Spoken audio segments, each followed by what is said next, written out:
Hola, mi nombre es Rosalinda Vázquez. Yo estudio en la Universidad Benito Juárez. Les voy a presentar el tema de Introducción a la Epidemiología. Estudio el tercer semestre de la licenciatura de Estomatología. Vamos a comenzar hablando de la etimología de la palabra epidemiología. Epi significa sobre, demos, pueblo, y logos, estudio, es decir, estudio sobre el pueblo.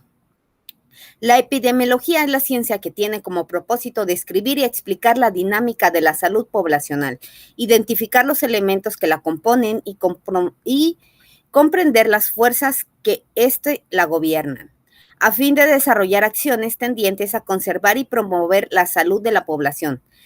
La epidemiología investiga la distribución, frecuencia y determinantes de las condiciones de salud en las poblaciones humanas, así como las modalidades y el impacto de las respuestas sociales instauradas para atenderlas. La epidemiología también se encarga de desarrollar los métodos y técnicas necesarios para cumplir con los objetivos antes mencionados. Tiene sus inicios en la medicina china. Por ejemplo, en el año 2697 ya existe evidencia de un enfoque preventivo. En el año 2650 se publica el escrito Neichin, en el que figura la viruela y los métodos para su prevención. Este escrito habla de la acupuntura. Ahora vamos a hablar del Levítico. Bueno, este no tiene un año en sí cuando fue publicado, pero se dice que fue publicado en la época de Esdras. Es el tercer libro de la Biblia, es un libro del Antiguo Testamento y representa una pauta en los eventos históricos de la liberación del pueblo hebreo. Y enfoca toda su atención en las normas de sanidad y la relación con Dios, bajo la cobertura del pacto contraído. Los capítulos describen a la lepra como varias cosas contagiosas. Es decir, ellos no describían a la lepra como hoy día la conocemos como una simple patología. Para ellos, cualquier patología rara era lepra. También menciona que Dios los manda con el sacerdote, nunca los mandaba al doctor. Y si esta patología era contagiosa, simplemente separaban a estas personas. Habla de la higiene y de los principios generales. En la medicina primitiva enfoca inicialmente la enfermedad como un castigo de dioses, pecados por el pecado e impurezas del hombre. Frente a ello, el diagnóstico poco importa y la terapéutica se orienta a poner antídotos igualmente mágicos. Pasamos al periodo primitivo sacerdotal. En este vamos a hablar de lo que es la diosa de la curación, la limpieza y la sanidad.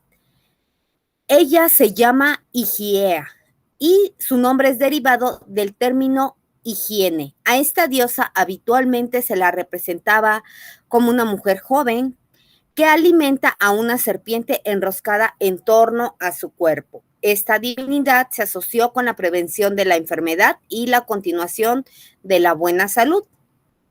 Vamos a hablar del escrito de los aires, las aguas y los lugares. Este se dice que lo escribió Hipócrates. Habla de la influencia de la situación de las ciudades en la salud, el papel jugado por los vientos en la conformación física en el surgimiento de las enfermedades, la importancia de las aguas en la salud y la enfermedad, los climas como factores decisivos en las condiciones somáticas y psíquicas de los hombres son algunos de los puntos esenciales en que gravita la terapia recomendada a los enfermos. Estos ya los dividían entre edad y sexo. El periodo de las grandes epidemias fue el periodo medieval. En YouTube vamos a poder encontrar cientos de documentales que hablan del periodo medieval donde vivían entre la basura, no se bañaban. Las mujeres cuando estaban en su periodo simplemente se ponían trapos porque para ellas era algo sucio. Se ponían trapos, estos trapos los iban, los lavaban y los volvían a ocupar. En ese tiempo no había ni siquiera jabón, así que ya se imaginarán qué tantas enfermedades había en este tiempo. Bueno, Estas epidemias son relacionadas al incremento en las comunicaciones, en el comercio, conflictos bélicos y cruzadas. Se desarrolla aquí el concepto de la caridad asistencial. Abundaron las calamidades, dando lugar a que en el siglo XVIII se crearan organismos, métodos de la prevención basados en la instalación de las barreras sanitarias. En las fronteras se practicara el aislamiento y el concepto de cuarentenas, sin mayor preocupación por un enfoque etiológico. Proseguimos con la Orden de San Lázaro. Ideó los hospitales para leprosos o lazaretos. En estos hospitales se albergaban más de 3,000 personas, lo que contribuyó a reducir la velocidad de diseminación de dicha enfermedad. Proseguimos con Frascatoro. Hizo de las primeras aportaciones de la sífilis. Publicó en el año 1530 el escrito Syphilis Sib Morbus Gallicus, obra dedicada al cardenal Prieto Bembo, un conocido erudito, además de secretario papal. El poema tiene 3 libros. En el primero, Fracastoro describe a los inicios de la enfermedad y la contribución que causó. En el segundo, trata sobre diversos tratamientos. Y el tercero es la historia alegórica de un pastor que se llamaba Cipilus, que por adorar a un rey mundano recibe el castigo del dios Sol. La enfermedad podía transmitirse de una persona a otra por agentes, siguiendo 3 mecanismos: el contacto directo, por vómites o por infección a distancia. ¿Cuántos no hemos escuchado hablar del conocido fuego de San Antonio?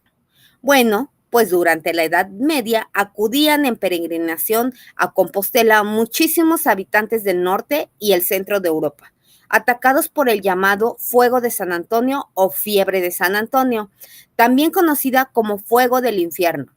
Esta enfermedad creían que era un castigo divino por todos los pecados que habían cometido.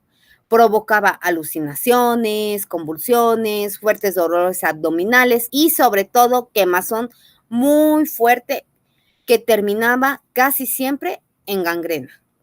Era una enfermedad producida por intoxicación por comer suelo de centeno, un hongo parásito de este cereal, que se presenta con el aspecto de un pequeño cuerno negruzco en las espigas del centeno.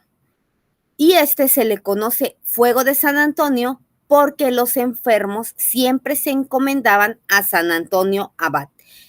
El fuego de San Antonio es una enfermedad vascular. Hoy día ya sabemos que tiene nombre esta patología y se llama ergotismo, que se contrae al ingerir alimentos contaminados por toxinas producidas por hongos, parásitos que se hallan fundamentalmente en el centeno.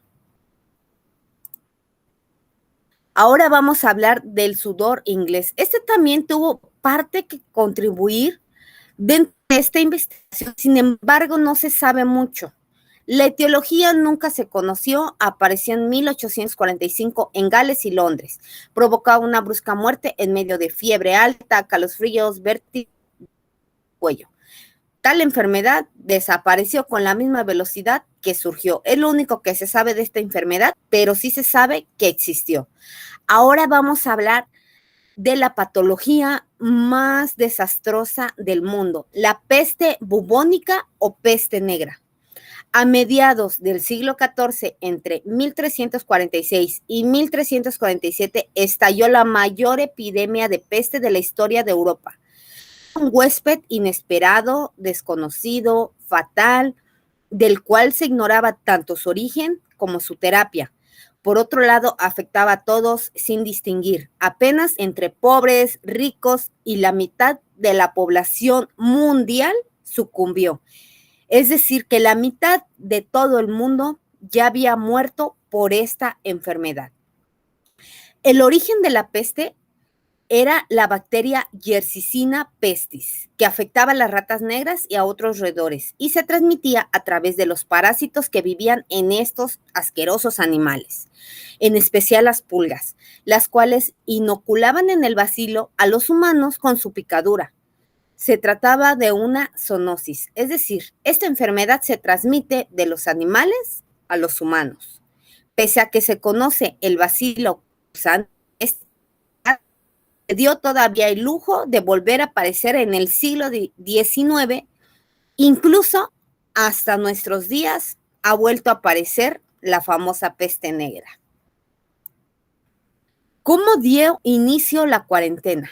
Esta se comenzó a aplicar en 1348 en Europa y fue producto de la observación de que dicha enfermedad llegaba por vía marítima a las grandes ciudades. Inicialmente en este periodo fue de 30 días, es decir, treintina, para transformarse posteriormente en cuarentina, 40 días, es decir, a hoy la conocemos como cuarentena.